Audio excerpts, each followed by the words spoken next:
Andhra Pradesh government ఎంప్లాయీస్కి సంబంధించి important updates అండి. ఉద్యోగులకు భారీ శుభవార్త, జీతాలు భారీగా పెంపు, ఉత్తర్వులు జారీ చేసిన ప్రభుత్వం.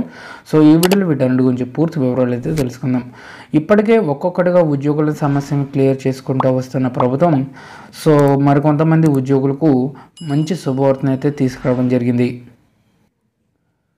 సమగ్ర శిక్షణలో పనిచేస్తున్న ఉద్యోగులకి సంబంధించి జనవరి నుంచి పెంచిన జీతాలు చెల్లింపు అని చెప్పేసి ప్రభుత్వం కీలకమైన జీవో జారీ చేయడం జరిగింది.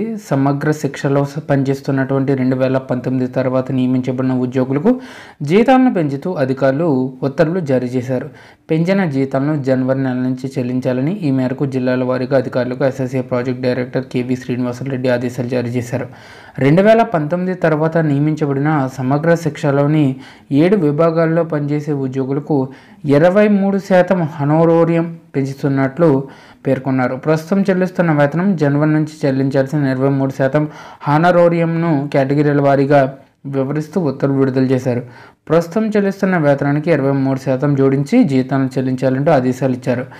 సెక్టోరల్ ఆఫీసర్స్కు ప్రస్తుతం 28,940 రూపాయలు వస్తూ ఉండగా 23% హానరోరియంతో కలిపి మొత్తం 6,656 రూపాయలు అయితే పెరిగి మొత్తం వారందరికీ కూడా సుమారుగా 35,600 రూపాయలు చెల్లించాలంటూ ఉత్తర్వులు జారీ చేశారు. అలా 7 విభాగాల్లో పనిచేసే ఉద్యోగులకు పేర్కొన్న విధంగా వేతనాలు చెల్లించాలని ఉత్తర్వుల్లో పేర్కొన్నారు. సో సమగ్ర శిక్షలో పనిచేస్తున్నటువంటి సిబ్బందికి 23% పిఆర్సీని వర్తింపజేస్తూ ప్రభుత్వ ఆదేశాలకు అనుగుణంగా ఉత్తర్వులు ఇవ్వడంపై సమగ్ర శిక్ష రాష్ట్ర యూనిటీ అధ్యక్షురాలు సైకం శివకుమార్ రెడ్డి హర్షం వ్యక్తం చేశారు. ఈ మేరకు ఆమె మంగళవారం ప్రకటన విడుదల చేయడం జరిగింది. ఏపీజేసీ అమరావతి రాష్ట్ర చైర్మన్ బొప్పరాజు వెంకటేశ్వర్ల చొరవతో అనేక పర్యాయాలు సమగ్ర శిక్షలో పనిచేసే సిబ్బంది కూడా పిఆర్సీ వర్తింపజేయాలన్న ప్రభుత్వాన్ని కోరినట్లు తెలిపారు. ఎట్టకేలకు రాష్ట్ర ప్రభుత్వం ఇటీవల సమగ్ర శిక్ష సిబ్బందికి కూడా పిఆర్సీని వర్తింపజేస్తే 23% వేతనాలు పెంచాలని నిర్ణయించడం జరిగిందన్నారు. సో ఇదండి వాళ్ళ ఎంప్లాయీస్ సంబంధించిన తాజా updates. For more updates subscribe to our channel. Thank you.